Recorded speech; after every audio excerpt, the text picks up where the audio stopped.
श्री स्वामी समर्थ अवधूत चिंतन श्री गुरुदेव दत्त श्री स्वामी समर्थ महाराज की जय. तर उद्या आहे 24 जुलै आणि उद्या आहे दीप अमावस्या.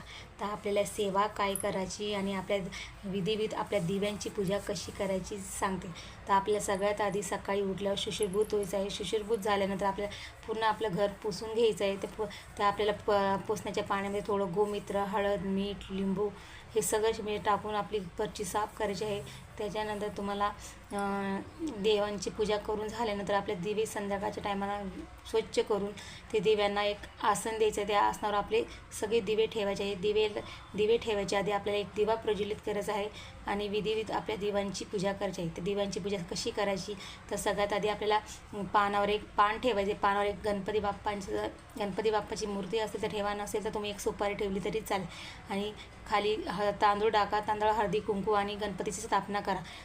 गणपती स्थापना केल्यानंतरनं मग आपल्या जेवढे दिवे असेल तेवढे दिव्यांच्या खाली आसन टाका तांदळाचं आणि आसनावर त्याचे हळदी कुंकू टाका आणि दिवे ठेवा. दिवे प्रज्वलित केल्या त्यांना हळदी कुंकू व्हा आणि संध्याकाळच्या टायमाला एक शुभम करोती म्हणा आणि 5 दिवे तुम्ही कणकेचे करा. कणकेचे दिवे केल्यावरती देवांपुढे ठेवा थोड्या वेळ आणि त्याच दिव्याने तुमच्या मुलांचं औक्षण करा. का तर मुलांचं त्या दिव्याने औक्षण केल्याने आपल्या मुलांवर येणारी नजरबाधा ही कमी होते.